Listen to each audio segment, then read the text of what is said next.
Buenos días a todos. Si usted está esta mañana aquí sentado, dígame buenos días.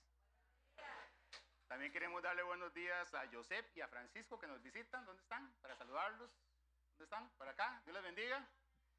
Y Francisco vino con sus hijas que están en la clase de los niños. Y también Iris y Tonita, ¿dónde están? ¿Dónde están? Por allá nos visitaron el miércoles, ¿verdad? Dios les bendiga. Saludemos unos a otros. También saluda al que está cerca suyo. Dígale, Dios le bendiga.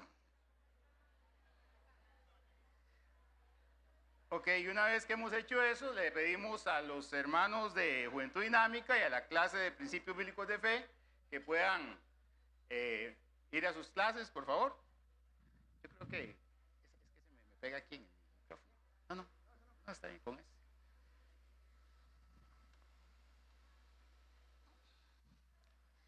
Yo estoy preparándome aquí para los 40 minutos de calor, ¿verdad? Así que no tenemos la presentación, la conecto de aquí, la busco.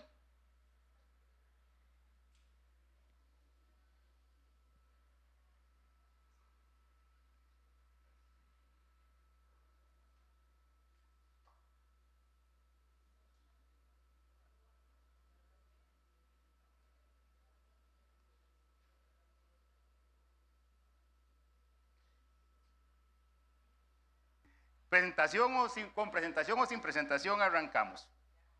¿Ok? Hermanos, creo que no les digo nada nuevo, pero para alcanzar algunos propósitos, ¿okay? Yo diría que para alcanzar cualquier propósito, para llegar a nuevos lugares, para madurar, para crecer, para que usted supere algunas etapas de su vida, para que usted pueda llegar a un mayor nivel de crecimiento, siempre hay montañas que tenemos que superar, siempre hay picos que hay que vencer, siempre hay batallas que hay que pelear, siempre hay enemigos que debemos vencer. Y sabe, hay batallas que son inevitables para ganar una guerra. Tal vez usted y yo desearíamos, hay veces, no pasar por ciertas circunstancias en la vida, pero ahí están y hay que pasar por ellas para poder obtener la victoria. Para los que nos han acompañado en las semanas anteriores y para los que nos están acompañando hoy, estamos estudiando el libro de Marcos, un evangelio que nos enseña mucho, un evangelio bastante sintético, pero como vamos a ver hoy, no por eso menos importante. Y hemos venido estudiando durante 2 sermones anteriores acerca de lo que nos explica Marcos. Y apenas llevamos 11 versículos y hoy con esos 3 mensajes, yo creo que vamos a llegar yo voy a terminar como en el año, no sé, 2030 por aquí, ¿verdad? Si el Señor me tiene con vida y si no ha venido. Pero lo que sí es cierto es que Marcos lleva un ritmo, yo diría que frenético de exposición. Marcos es un libro de movimiento, un libro de acción. Si pudiéramos ponerle un nombre, es el libro de la acción, un libro que nos lleva de un evento a otro, a otro, a otro. Y hemos estado explicando en Marcos capítulo 1 cómo el Señor empieza su ministerio terrenal. Hemos estado diciendo que el tema de Marcos es cómo el rey se hizo siervo. Y hemos estado explicando cómo ese proceso se ha venido dando ahí en el libro de Marcos capítulo 1. Y Marcos nos presenta en el texto de hoy una versión súper resumida de un episodio que usted conoce muy bien, que está bien documentado en la Biblia y que probablemente usted lo ha oído predicado montones de veces, que es la tentación de Jesús en el desierto. Pero no porque Marcos lo narre de una manera tan corta, tan específica, es menos importante y mucho menos por eso vamos a dejar de aprender algunas lecciones el día de hoy. El mensaje de hoy se llama La batalla del desierto. Pude haberle puesto cualquier otro nombre, pero la idea que tengo acá en mi mente y en el corazón es que el Señor tenía que pasar por esta batalla para poder ser el Rey de Reyes que cantamos hoy, para poder ser el Salvador del cual cantamos. Dice Marcos capítulo 1, versículo 11 y 12, o 12 y 13, ya les digo. Marcos capítulo 1, versículos 12 y 13. Dice así: y luego el Espíritu le impulsó al desierto, y estuvo allí en el desierto 40 días, y era tentado por Satanás, y estaba con las fieras, y los ángeles le servían. Esto es todo lo que Marcos relata de la tentación de Jesús. Mateo ocupa 13 versículos y Lucas 12, si no me equivoco, para poder explicar esto mismo. Pero ¿qué cosas vemos acá en este pasaje? ¿Qué nos llama la atención? ¿Alguien ve algo que le llame la atención de este pasaje? Así, solamente la lectura. ¿Algo que es evidente de la gramática? ¿Algo? ¿Nada? ¿Nadie vio nada? ¿Lo perdimos? ¿Los perdimos a ustedes? Aquí dijo Irina.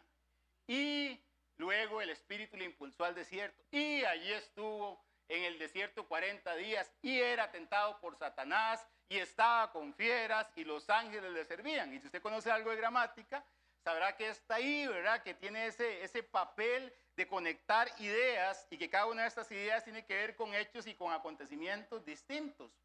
Lo que Marcos nos está dando en este pasaje es una muestra de lo que les hemos venido diciendo, de que Marcos es un libro de acción. Está señalando eventos. Y luego, y estuvo, y era tentado, y le servían. Entonces en Marcos nos reafirma una vez más su compromiso con estos hechos. Y como hemos visto en Marcos capítulo 1, los versículos anteriores, no quiero detenerme demasiado, pero es necesario poderles contar algo. Marcos nos viene hablando de una secuencia. Nos ha hablado de que el libro empieza el principio del evangelio de Jesucristo, Hijo de Dios. Empieza hablando de un evangelio, de un rey que viene, y empieza hablando de un heraldo, de uno que venía a preparar el camino, que era Juan el Bautista. Juan el Bautista es la voz que clama en el desierto: preparad el camino del Señor, arrepentidos. Ahí va el que va delante del rey. 400 años de silencio, sin profetas, y de un pronto a otro aparece un profeta en el desierto de Judea, predicando a la gente: arrepiéntanse. Y la gente llegaba de todos lados a arrepentirse, a confesar sus pecados, dice la Biblia, y a alistar el camino para el rey que venía. Y ahí, como vimos la semana anterior, un día de tantos, en la fila de pecadores y de pecadoras, llegó uno que no tenía que estar ahí, que era Jesús. Llegó a hacer fila y se bautizó. El episodio que vimos fue cómo Jesús llevó a bautizarse para identificarse con nosotros, cómo nos convenía que Él se identificara con los pecadores. Y en el momento en que Él fue bautizado y subió del agua, dice la Biblia que el Espíritu Santo vino como Él sobre paloma, y hablamos acerca de que el Señor necesitaba ser lleno del Espíritu de Dios para poder enfrentar las circunstancias que iban a venir, entre otras lo que vamos a ver el día de hoy, que era esta tentación o esta prueba. Y a su vez hubo otro evento que se oyó una voz del cielo que decía: este es mi Hijo amado. ¿Y qué dice Marcos? ¿Qué dice? En Él tengo complacencia, en Él tengo mi gozo, ¿verdad? Estuvimos viendo que Dios se gozaba en un hijo obediente. Esas fueron las ideas que estuvimos planteando la semana anterior. Y si usted quiere escuchar mejor y entender mejor, pues puede revisar ahí en Somos IBE en YouTube, el canal nuestro, ahí están los mensajes. Pero este rey, después de que fue bautizado, después de que el Señor lo comisionó, por así decirlo en un sentido espiritual, después de que Dios le puso su corona de hijo ahí subiendo del agua, este rey ahora tenía que enfrentar, tenía que demostrar su autoridad real, tenía que demostrar su poder sobre el mundo de las tinieblas, venciendo a Satanás, derrotando a su archienemigo ahí en el desierto. Y por eso el mensaje se llama la batalla del desierto. Si el nuevo rey había de asumir el trono de una manera legítima, él tenía que poder derrotar al usurpador, al falso gobernante. Si iba a conquistar el reino del pecado, si él iba a libertar a los cautivos, si iba a traer libertad a las personas, es evidente que él tenía que tener una autoridad superior al príncipe de este mundo. Y por eso el Espíritu Santo lo guía hacia el desierto, porque él tiene que pasar por esta batalla. Una batalla que, como vamos a ver, no fue una batalla sencilla, fue una batalla real, una batalla en la que Jesús perfectamente pudo haber perdido. Y nosotros, por supuesto que también. Pero no fue así. Tengo esta idea: si Jesús era el rey, debía vencer ahí donde todos los demás habían fracasado. Y ahora vamos a detenernos un poco en este pensamiento que creo que es sobre lo que gira la enseñanza de hoy. Si el Señor debía gobernar, si había sido ungido, Él tenía que demostrar el poder sobre su enemigo. Él tenía que ir al campo de la batalla y vencer, victorioso, tenía que salir de ahí. Y para explicar este relato, la verdad es que lo mejor es ir paso a paso con el pasaje que leímos hoy, para ir viendo esta descripción natural que Marcos hizo. Marcos empieza diciendo, y luego el Espíritu. Y luego el Espíritu. La palabra preferida de Marcos, yo la conté cerca de 23 veces en Marcos, es la palabra luego, para hablar otra vez de esta acción del libro de Marcos. Después que algo pasó, luego de este evento. Y la pregunta entonces es, ¿luego de qué? ¿Luego de qué fue que el Espíritu de Dios llevó a Jesús al desierto?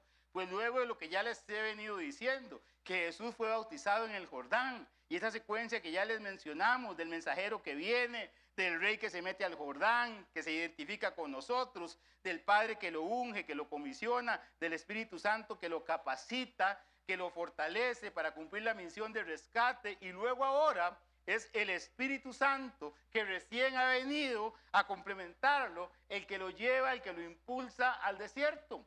El rey que se hizo siervo es anunciado, el rey que se hizo siervo es comisionado, el rey que se hizo siervo es ungido, el rey que se hizo siervo es capacitado, y hoy vamos a ver que el rey que se hizo siervo también es probado. Hablando de esta inmediatez, y luego el Espíritu lo impulsó. Algún comentarista, para poder explicar diría yo, esta frecuencia o este hilo de cosas, dice ahí, ¿verdad? Probablemente es una exageración, pero lo que quiere darnos a entender, él dice que literalmente Jesús tenía los cabellos todavía mojados de salir del bautismo cuando el Espíritu lo impulsa al desierto. Y la segunda frase que vamos a ver es que el Espíritu le impulsó al desierto.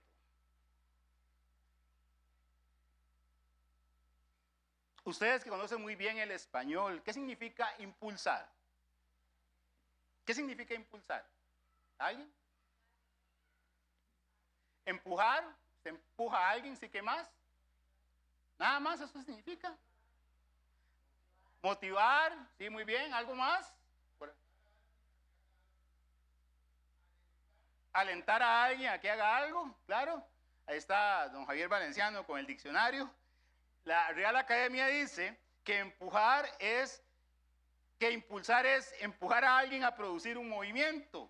Propulsar, arrojar, alentar, incitar, incentivar, estimular, fomentar, espolear de una espuela, ¿verdad? Que lo golpea ahí, promover, desarrollar, potenciar, activar, intensificar. Todo eso significa esta palabra. Pero qué buena palabra usó Marcos, impulsar. Marcos usó esta palabra para enseñarnos este énfasis que el Señor está diciendo acá. El Espíritu le impulsó, ¿verdad? No es que Jesús decía, no, yo no quiero ir, es que él necesitaba ser dirigido, guiado, alentado, motivado para poder ir al desierto. Marcos usa en su evangelio una palabra que se llama en griego ekbalto y significa literalmente echar fuera, expulsar. Y saben, estaba revisando ahí en el diccionario de griego, porque yo de griego no sé, pero el diccionario sí, que esta palabra aparece en Marcos capítulo 5, versículo 40. Vea lo que esta misma palabra aparece aquí en Marcos 5:40. Si lo busca en su Biblia, dice la Biblia, creo que son palabras de Jesús, si no me equivoco, si no mal recuerdo. Marcos 5:40, cuando estaba ahí en la casa con la hija de Jairo, y se burlaban de él, mas él echando fuera a todos, esa es la palabra ekballo, tomó al padre y a la madre de la niña y los que con él estaban y entró donde estaba la niña, echando fuera a todos, los mandó a la calle. Eso significa, Marcos 6:13 también. Entendamos, hermanos. Jesús está por iniciar su ministerio público. Y entonces el Espíritu Santo le lleva al desierto. Lo guía, lo dirige, lo impulsa a ir a un lugar donde él tenía que ir para ser probado. Y la pregunta que yo me hacía cuando estaba estudiando esto, y la pregunta que les hago esta mañana a ustedes: hermano, hermana, amigo, amigo, ¿ha sentido usted alguna vez la guía del Espíritu Santo? ¿Ha sentido usted alguna vez en su vida que el Espíritu Santo lo mueve a usted a hacer algo? ¿Que lo lleva en alguna dirección? ¿Que lo impulsa?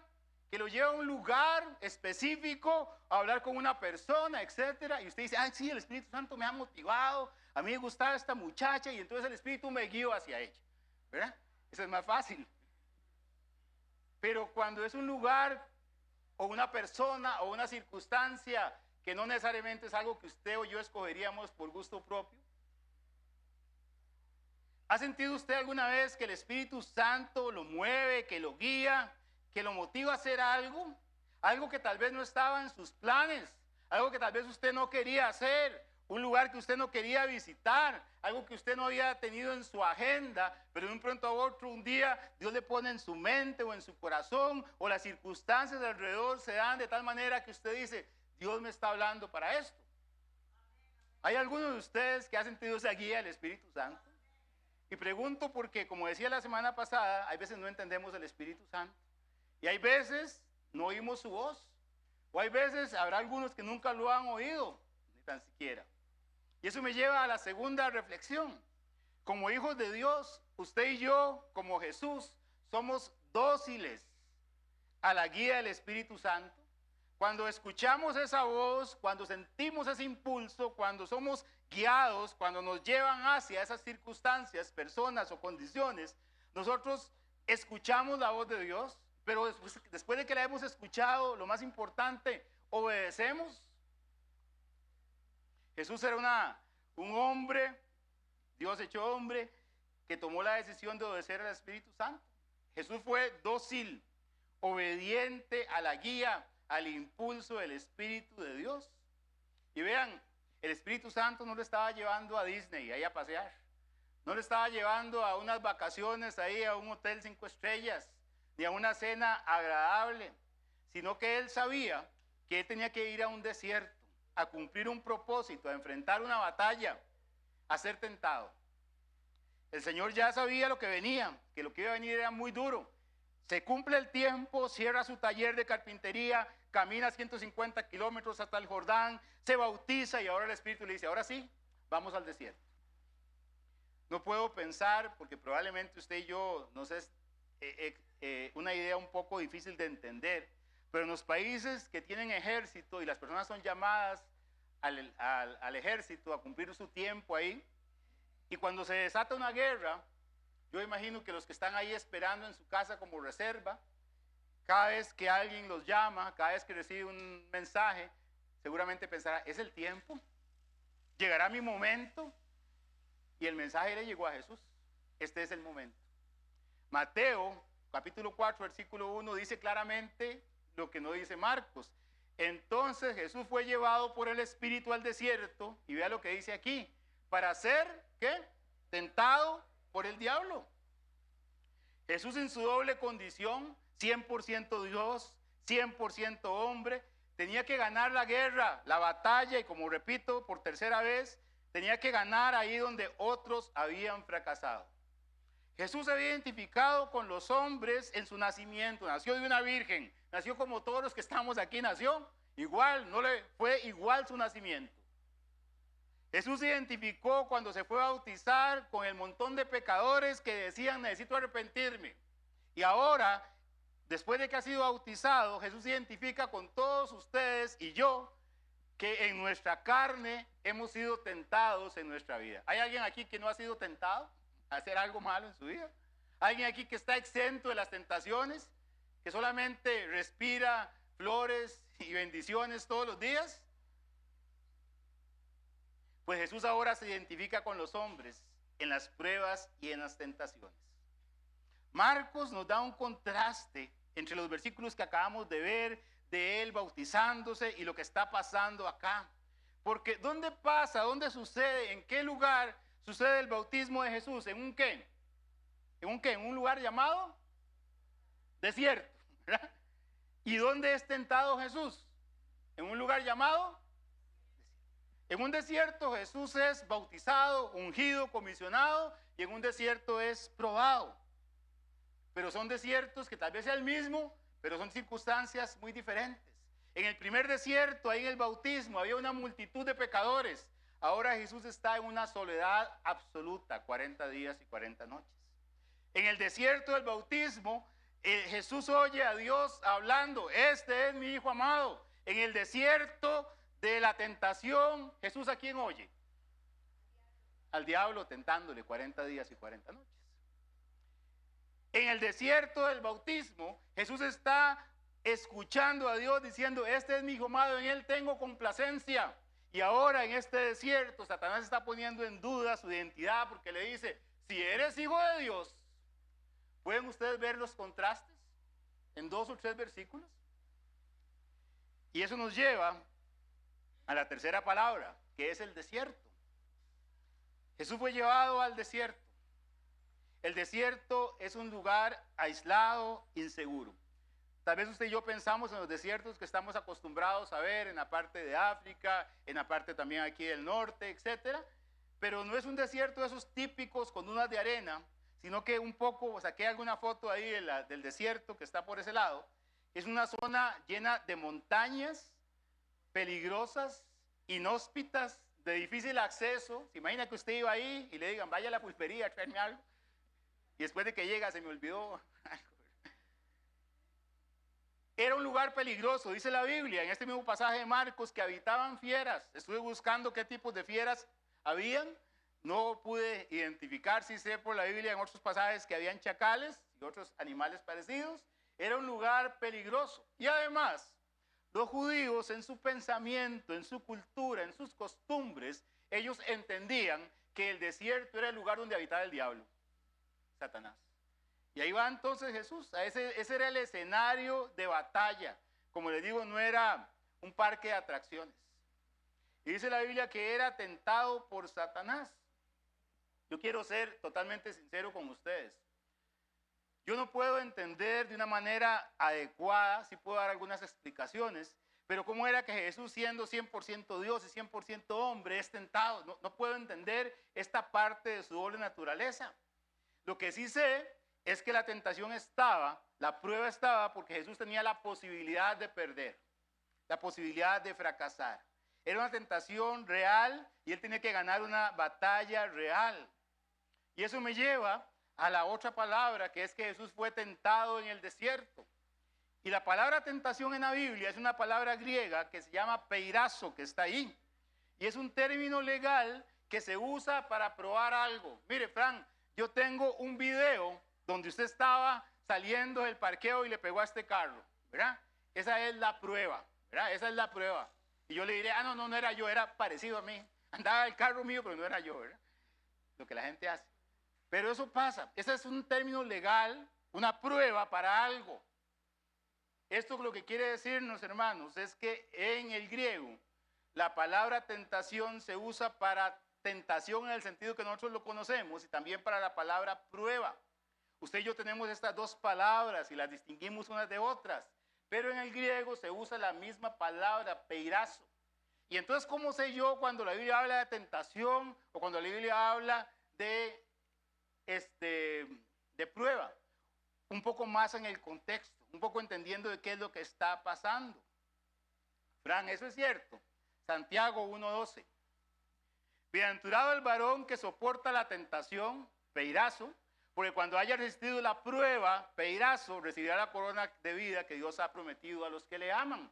La misma palabra para hablarnos de dos elementos, dos eventos que a veces son lo mismo o que puede significar algo dependiendo del contexto. Y usted y yo somos expertos en esto. Pero ¿qué es una tentación? ¿Qué es una tentación? ¿Qué es? Pregunta, examen. ¿Qué es una tentación? Yo sé que usted tal vez en teoría, porque usted nunca lo ha pasado, pero Dígame, ¿qué es una tentación para usted? Provocarlo a uno a hacer algo indebido. Ok, bien, provocarlo a uno a pecar. ¿Qué más es una tentación? Nada más. Están muy callados hoy, hace mucho calor, no me estoy expresando bien. Hermanos, una tentación es, como decía nuestra hermana acá, ser provocado a hacer algo malo. ¿Usted ha sido provocado a hacer algo malo alguna vez? No me conteste. A ofender a Dios, a ofender a otros. La tentación, ¿sabe qué pretende? Desviarnos, tambalearnos, derribarnos, sacarnos del camino. Viene de nuestras propias concupiscencias, dice Santiago. Vea lo que dice Santiago. Cuando alguno es tentado, hablando de la palabra tentación, no diga que es tentado de parte de Dios. Porque Dios no puede ser tentado por el mal, ni Él tienta a nadie, sino que cada uno es tentado. Y puede leer conmigo lo que dice aquí. Cuando de su propia concupiscencia es atraído y seducido. Entonces les doy permiso de que busquen en su teléfono, si alguno tiene, qué significa concupiscencia. O si alguien me lo puede decir. Dice la Biblia que usted y yo tenemos concupiscencia. Y que entonces nos motivan, nos alientan a hacerle caso a la concupiscencia. ¿Pero qué es la concupiscencia? Alguien que ya lo vio ahí, que lo buscó, que me diga qué es. Pero que lo diga fuerte, porque no oigo. ¿Lo está leyendo? Bueno, ¿el deseo? Ok, el deseo por bienes terrenales es una concupiscencia. Algo más, yo leí algo más también. Es un apetito desordenado por placeres deshonestos. Ok, ¿algo más? ¿Alguno de ustedes tiene concupiscencias en su carne? Todos, ¿verdad? En cambio, una prueba es una situación, una circunstancia que Dios utiliza para revelar lo que hay en nuestro corazón. Por eso algunos comentaristas bíblicos señalan que este episodio que conocemos como la tentación de Cristo debería llamarse la prueba de Cristo. Y ahorita les explico más el por qué. Como he dicho ya, Jesús debía triunfar en el mismo escenario que fracasaron otros. Aquí hay algunas pistas para que usted recuerde cuál es el escenario donde fracasaron otros. Algunas referencias, usted que conoce la Biblia, a pensar en algunos pasajes. ¿Cuáles son las palabras relevantes en este pasaje de Marcos? La palabra desierto, el número 40, la palabra tentación o prueba. Dígame usted dónde encontramos esto en la Biblia. Desierto, tentación o prueba. ¿Cuál? Felicito. Un 100 en el examen. Busque en su Biblia Deuteronomio capítulo 8, versículo 13. Tenga el contexto de lo que estamos hablando. ¿Jesús es tentado o es probado? Aquí. Deuteronomio capítulo 8. ¿Recuerdan ustedes las tres tentaciones de Jesús? ¿Verdad? ¿Recuerdan ustedes que el diablo que le dijo a Jesús? Que convirtiera esas piedras en pan. ¿Recuerdan ese episodio? Deuteronomio capítulo 8, versículo 1 al 3. Dice lo siguiente. Cuidaréis de poner por obra todo mandamiento que os ordeno hoy, para que viváis y seáis multiplicados, y entréis y poseáis la tierra que Jehová prometió con juramento a vuestros padres. Y te acordarás de todo el camino por donde te ha traído Jehová tu Dios. Estos, ¿qué? 40 años, ¿dónde? En el desierto, ¿para qué? Para afligirte, para probarte, para saber lo que había en tu corazón, si habías de guardar o no sus mandamientos. Y te afligió y te hizo tener hambre, y te sustentó con maná, comida que no conocías tú ni tus padres la habían conocido. ¿Para qué? Para hacerte saber que no solo de pan vivirá el hombre, mas todo lo que sale de la boca de Jehová vivirá el hombre. Jesús fue llevado al desierto. ¿Saben para qué? Para probar lo que había en su corazón. ¿Y qué encontramos en ese corazón? Encontramos amor, encontramos entrega, sacrificio, obediencia. Ahí donde Israel fracasó y decía, no queremos estar aquí, denos otra vez el pan que comíamos en Egipto, queremos la olla de carne. Ahí donde ellos fracasaron, el Señor triunfó. Es aquí donde el Señor toma de este mismo pasaje, donde toma sus palabras para vencer a Satanás. Igual que Israel, Jesús en el desierto tuvo hambre, tuvo necesidades físicas, como Israel también, pero Israel falló en depender de Dios. Jesús estaba 40 días en ayuno. ¿Alguien de ustedes ha tenido un ayuno de algunos días, horas? Bueno, yo no, evidentemente no soy de esos, ¿verdad? Pero deshidratado, débil, 40 días, oiga usted, siendo molestado por Satanás, rodeado por fieras, en peligro. Y no crea usted que fue que el día 40 le sonó el despertador al diablo y hoy es el día de tentar al Señor. 40 días tentándolo día y noche en un asedio constante. Tampoco fue que Satanás empezó a tentar al Señor cuando tenía 30 años. Hoy cumplió 30 años y ya se va a ir a bautizar. Hoy empiezo a tentarlo. Jesús había sido joven, había sido adolescente, había sido un hombre joven también. Y fue tentado. La vida de Jesús siempre estuvo caracterizada por la presencia del adversario. Pero entre más se acercaba a cumplir el tiempo de su misión, más directo fue el ataque. Y ustedes saben lo que dice Lucas, que después de que el Señor pasó por este periodo y cuando el diablo hubo acabado toda tentación, dice la Biblia, se apartó de él por un tiempo, ¿verdad? Además, el ataque que el Señor recibió fue directo, frontal de Satanás mismo. Usted y yo somos tentados por sus demonios, por toda la jerarquía que él tiene. No sé qué nivel de demonio lo tienta usted, ¿verdad? Pero al Señor lo tentaba Satanás mismo, directo. El príncipe de la potestad del aire. Y 40, que es 40 días, 40 en la Biblia es un número que siempre, siempre representa, ¿qué? La prueba. 40 días llovió para que en los días de Noé, Moisés estuvo 40 años en la corte de Egipto, 40 años en Madián y 40 años en el desierto. ¿Qué otra cosa tiene el número 40 en la Biblia? ¿De qué significa prueba? ¿Alguien más? ¿Alguien más se acuerda? ¿Cuántos años reinó David en Hebrón? 40 años también, ¿verdad? Y aquí yo llevo a una segunda aplicación práctica, hermanos. Una aplicación devocional para usted y para mí. Y quiero que usted la entienda porque yo creo que es parte de nuestra vida personal.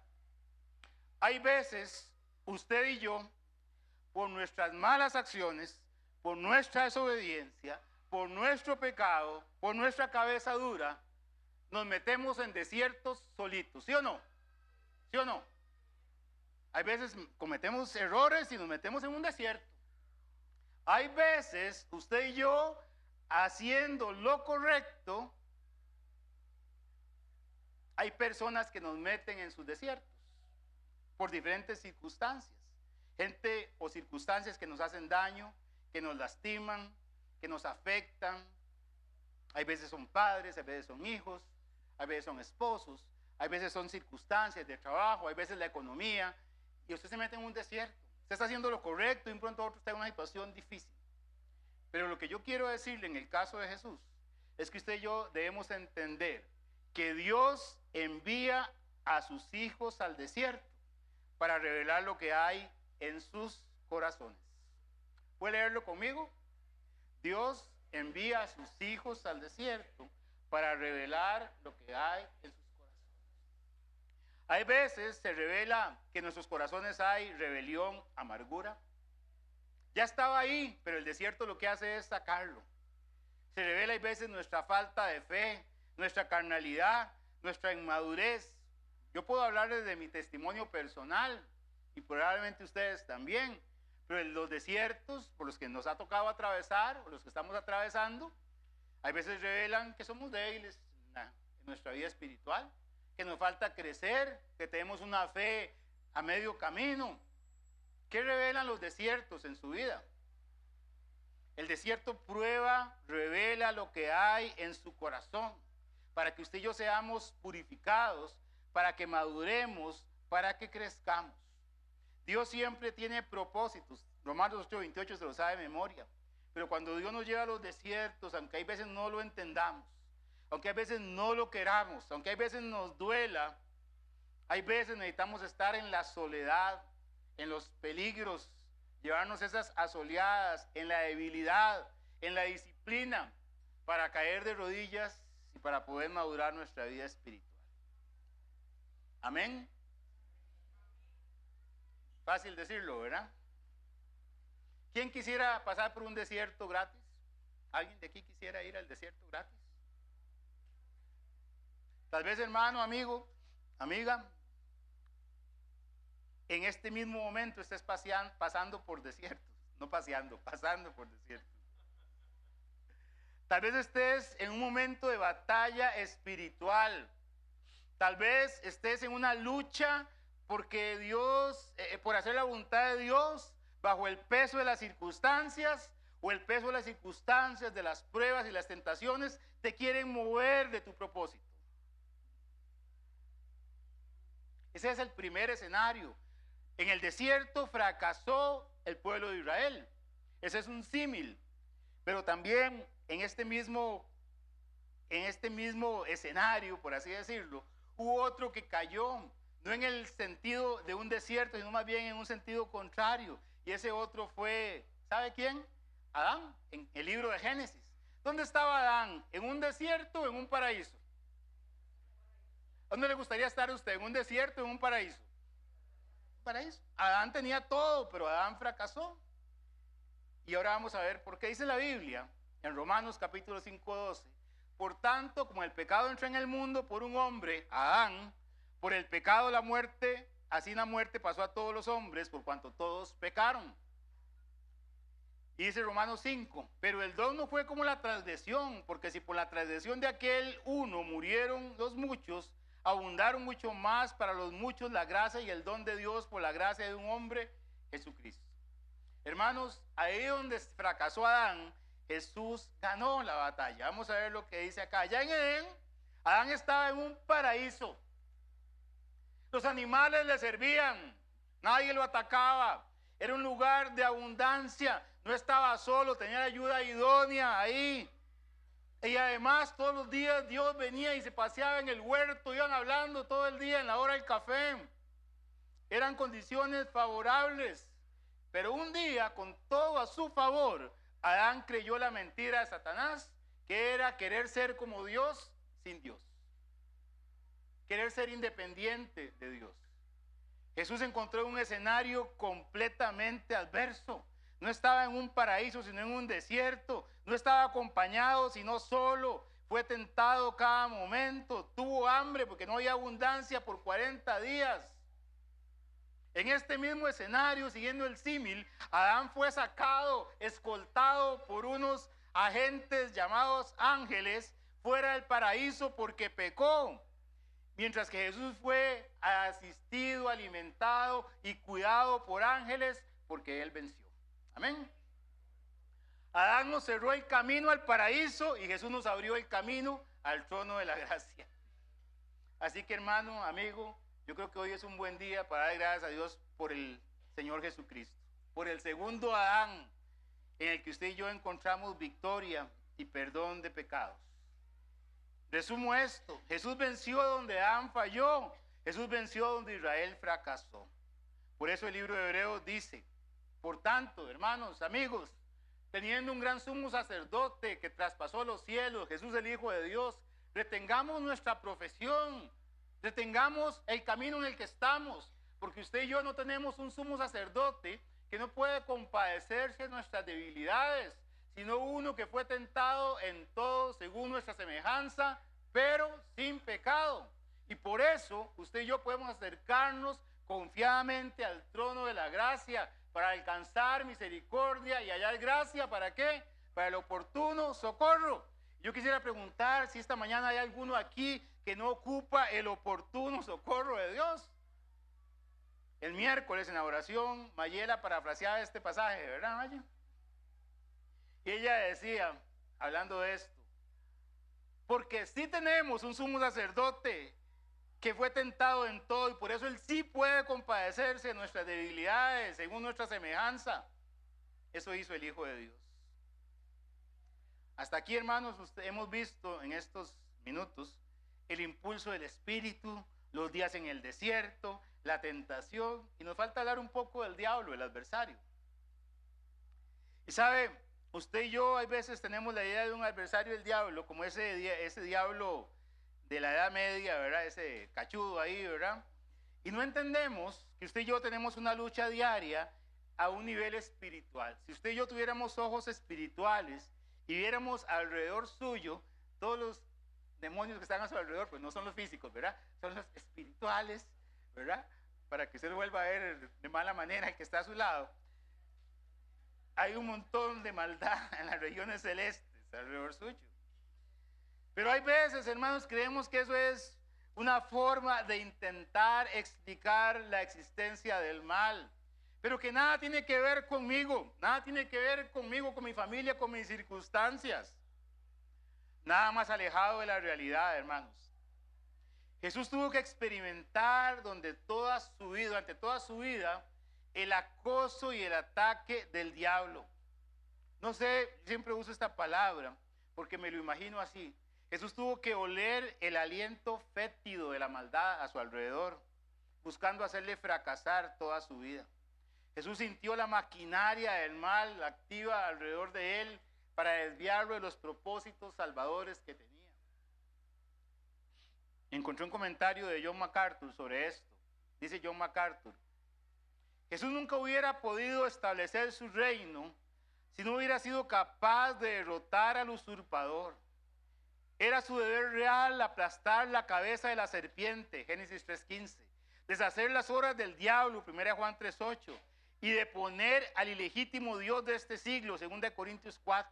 Sin embargo, MacArthur se pregunta, ¿sería él capaz de hacer esto con la firmeza cuando después de ayunar durante 40 días estaba físicamente débil, emocionalmente agotado y totalmente aislado? Y la respuesta es sí. Y lo hizo por nosotros. La pregunta adicional que yo me hacía acá es, sabemos que había una batalla, pero ¿qué estaba en juego? ¿Cuál era el trofeo? ¿Cuál era la disputa que estaba ahí? ¿Qué iba a ganar el diablo y qué iba a ganar Jesús con esta victoria o esta pérdida? ¿Sabe? Lo que estamos aquí presenciando es mucho más que una tentación como la que usted y yo podemos tener. Era el combate entre el Hijo de Dios y Satanás, la batalla por las almas de las personas, por la salvación de la gente. Un Mesías largamente esperado había llegado, irrumpen el mundo para conquistar esta tierra, lo aprisionan, lo mutilan, lo hacen, es una desgracia, y en este momento, en el desierto, todo lo que iba a pasar después y lo que va a pasar después depende de lo que sucedió en ese momento. Tan importante es, hermanos, este episodio, que si Jesús hubiera fracasado, usted y yo no estaríamos hoy sentados en esta banca alabando a Dios y diciendo soy hijo de Dios. Si no hubiera pasado esto, no habría cruz. Si no hubiera pasado Jesús esta prueba, no habría victoria sobre la muerte. Si no hubiera pasado eso, usted y yo no tendríamos esperanza para que el día que nos entierren, que estemos acá en un cajón, usted pueda decir estoy esperando a mi Redentor. Porque no tendríamos esperanza. Pero porque Jesús venció en el desierto, usted y yo tenemos hoy esperanza, vida eterna y esperamos las bodas del Cordero, como dice la Biblia. ¿Sabe qué es lo que estaba a prueba aquí? La capacidad de Jesús para emprender la obra de la salvación. Y por eso es que Jesús es tentado por Satanás.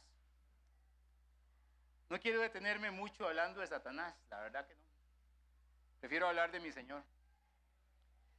Pero el nombre formal de Satanás, ustedes lo conocen, es Ha-Satán, que Ha significa él y Satán el opositor o el adversario.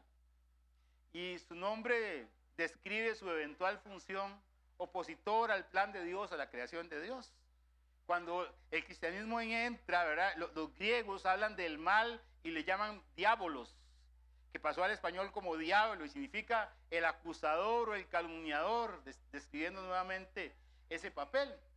No creo que tenga necesidad de explicarles a ustedes toda la historia de Satanás ahí en Isaías y en Ezequiel el que fue llamado Lucero, el hijo de la mañana, etcétera, etcétera, que cayó por querer ser igual a Dios sin Dios, lo mismo que le ofreció a Adán, ser igual a Dios sin Dios, lo mismo que le va a ofrecer a Jesús, ahorita lo vamos a ver, obtener todo sin Dios.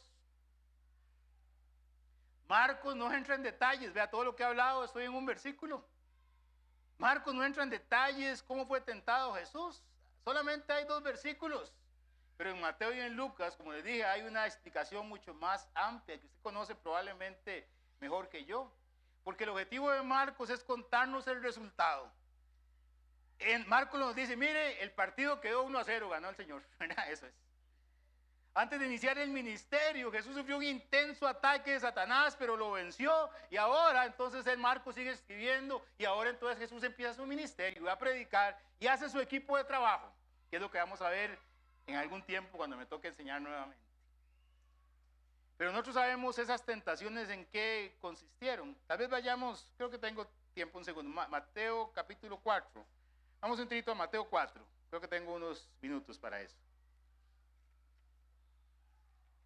Mateo 4 habla de la tentación de Jesús, solo para los que no lo recuerdan. Entonces Jesús fue llevado por el Espíritu al desierto para ser tentado por el diablo. Y después de haber ayunado 40 días y 40 noches tuvo hambre. Y vino a él el tentador y le dijo, si eres hijo de Dios, di que estas piedras se conviertan en pan. Él respondió y dijo, escrito está, no solo de pan vivirá el hombre, sino de toda palabra que sale de la boca de Dios. Entonces el diablo le llevó a la santa ciudad y le puso sobre el pináculo del templo y le dijo, si eres hijo de Dios, échate abajo, porque escrito está, a sus ángeles mandará cerca de ti, que sus manos te sostendrán para que no tropieces tu pie con piedra. Jesús le dijo, escrito está también, no tentarás al Señor tu Dios. Otra vez le llevó el diablo a un monte muy alto y le mostró todos los reinos del mundo y la gloria de ellos y le dijo, todo esto te daré si postrado me adorares. Entonces Jesús le dijo, vete Satanás, porque escrito está, al Señor tu Dios adorarás y solo a él servirás. El diablo entonces le dejó y aquí vinieron ángeles y le servían. Esta es la rápida lectura de este pasaje. Y yo pregunto, hablando de las tentaciones de Jesús, contésteme usted, ¿cuál mandamiento quebrantaba Jesús si convertía una piedra en pan? ¿Cuál mandamiento quebrantaba? ¿Dónde dice la ley que no podía hacerse eso? Es más, de hecho, ¿no fue Jesús el mismo que convirtió agua en vino después? De hecho, ¿no fue Jesús el que multiplicó panes y peces para darle comer a un montón de gente? Entonces, ¿cuál era el problema de poder convertir unas piedras en pan? Piénselo. ¿Cuál era el problema?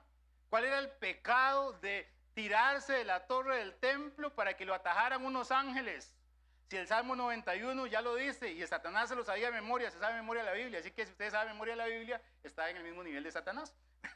Se la sabe de memoria. El tema es hacerla, ¿verdad? ¿Cuál es el problema? ¿Por qué era un pecado? ¿Por qué era una tentación, una prueba para Dios, para Jesús estar ahí, que le ofrecieran convertir unas piedras en pan?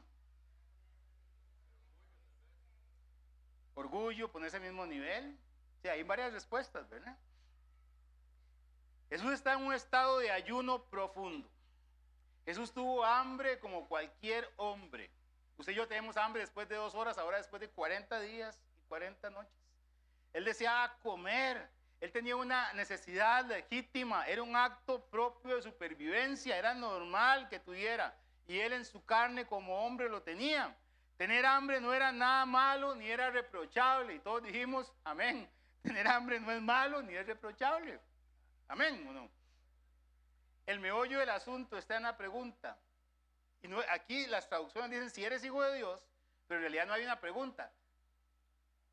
Como eres hijo de Dios, podría traducirse mejor. ¿Por qué no le dices a estas piedras que se conviertan en pan? El punto del diablo acá es incitarlo, motivarlo para que Jesús actuara ya no como hombre, sino como Dios. Porque ninguno de los que estamos aquí puede convertir una piedra en pan. Solamente Dios. Entonces le está diciendo, deja el papel de hombre, utiliza tus poderes divinos para satisfacer una necesidad personal, propia, personal, egoísta. Deja tu humillación. ¿Se acuerda usted de lo que dice Filipenses 2:8? Que Jesús se humilló a sí mismo, haciéndose obediente hasta la muerte y muerte de cruz. Si él hubiera dejado por un momento y dijera, esa necesidad mía es válida, voy a usar mis superpoderes de Dios y a convertir estas piedras en pan, hubiera actuado como Dios y no como hombre. Y entonces lo hubiera hecho fracasar. Jesús se humilló a sí mismo en todo momento.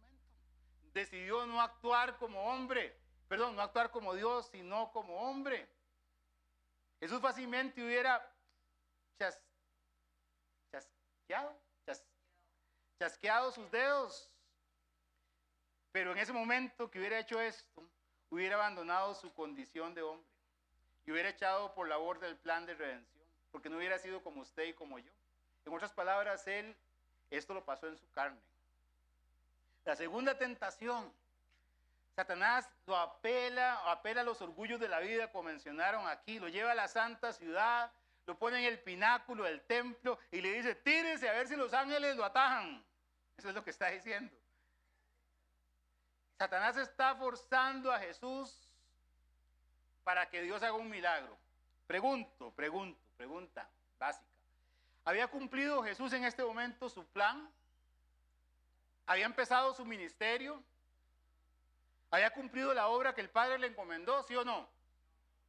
Y si él era el plan de Dios personificado, si era la apuesta de Dios, por así decirlo, y si hubiera tirado de ahí para morirse, ¿qué hubiera tenido que hacer Dios? ¿Qué hubiera tenido que hacer? Atajarlo, proteger su vida para que él pudiera cumplir el plan. Pero entonces el diablo lo que quería, porque el Señor le contestó esto, citando Deuteronomio, no tentarás al Señor vuestro Dios, no pondrás a prueba a Dios de balde.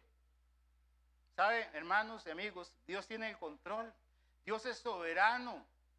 Usted y yo no debemos ponerlo a prueba, no debemos hacer negocios con Él. Si eres Dios, que me den este trabajo. Si eres Dios, si a Dios le da la gana, lo hace. Y si no, también. Sigue siendo Dios.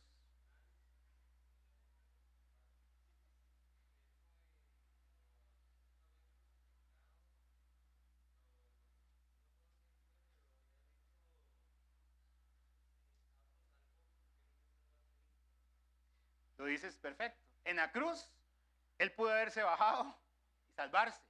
Imagínense a Jesús en la cruz, antes del episodio que nos narra aquí Cristian, perfecto. Estaba Jesús ahí con las manos puestas sobre la cruz y un hombre con un clavo dándole, atravesando su carne. Como dice Max Lucado en uno de sus libros, el clavo que le estaban metiendo a las manos que crearon el universo.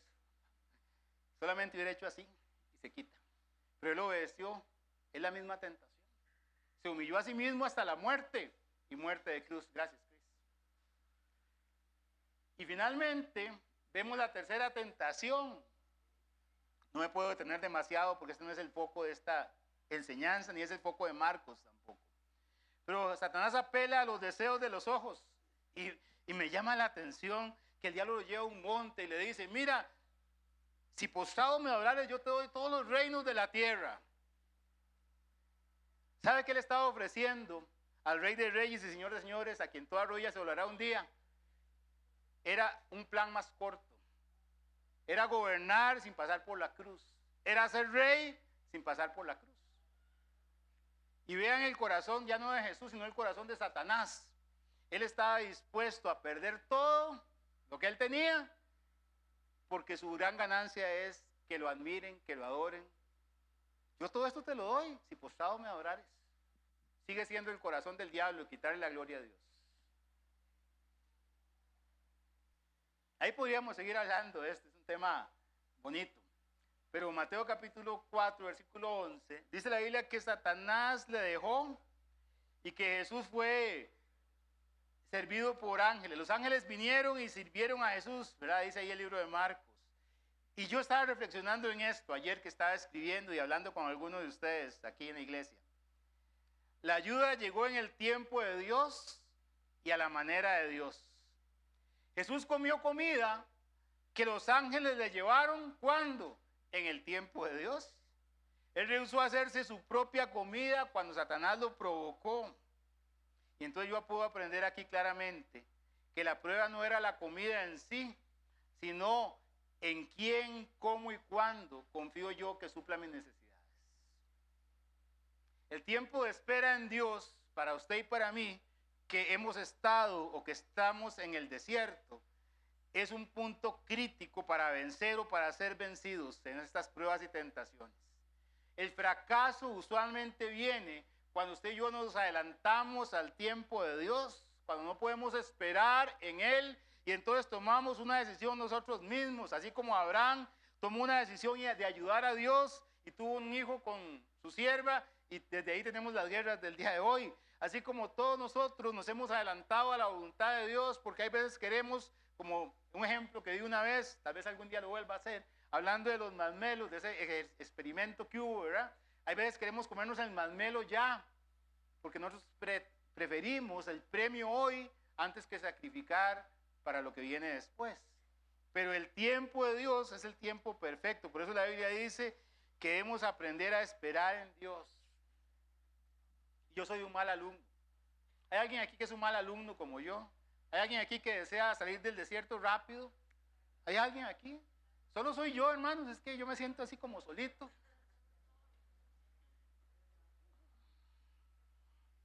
Pensando en lo que ha dicho hoy Spurgeon, el gran Spurgeon escribió. Oiga esto, piense. Jesús usó las escrituras para luchar contra la tentación de Satanás, hablando de su condición de hombre. No usó algún poder sobrenatural inaccesible para nosotros. Jesús peleó esta batalla como hombre. Ahí está, Jesús peleó esta batalla como hombre. Él no utilizó ningún recurso especial no disponible para nosotros. Él sacó la espada del Espíritu. Nuestro Señor no peleará de ninguna otra arma. Él pudo haber hablado nuevas revelaciones, pero escogió decir, escrito está. Y si eso es cierto, si Jesús peleó contra Satanás citando la Biblia, entonces, hermanos, ¿qué vamos a decir nosotros? Tenemos nosotros este recurso de la espada del Espíritu en nuestra mente y en el corazón. Yo sé que usted tiene una Biblia física, tal vez dos, tal vez tres, yo tengo tres. Tal vez la tiene en sus aplicaciones, en el iPad, lo tiene en su teléfono celular, lo tiene en otros lados. Pero tiene la Biblia en su mente y en su corazón. Y si la tiene, está activa en usted para primero discernir que usted está siendo atacado. ¿Sabe? A veces no nos damos cuenta que estamos siendo atacados hasta que estamos caídos. Y segundo, darnos cuenta que estamos siendo atacados. Y segundo, para poder responder al ataque. Jesús ganó la batalla del desierto. El rey se hizo siervo y estaba listo para iniciar el ministerio, para predicar el evangelio, como dice Marcos. Pero eso es tema del próximo mensaje. Así que vamos a tener el tiempo aquí para orar. Vamos a inclinar nuestros rostros, cerrar nuestros ojos.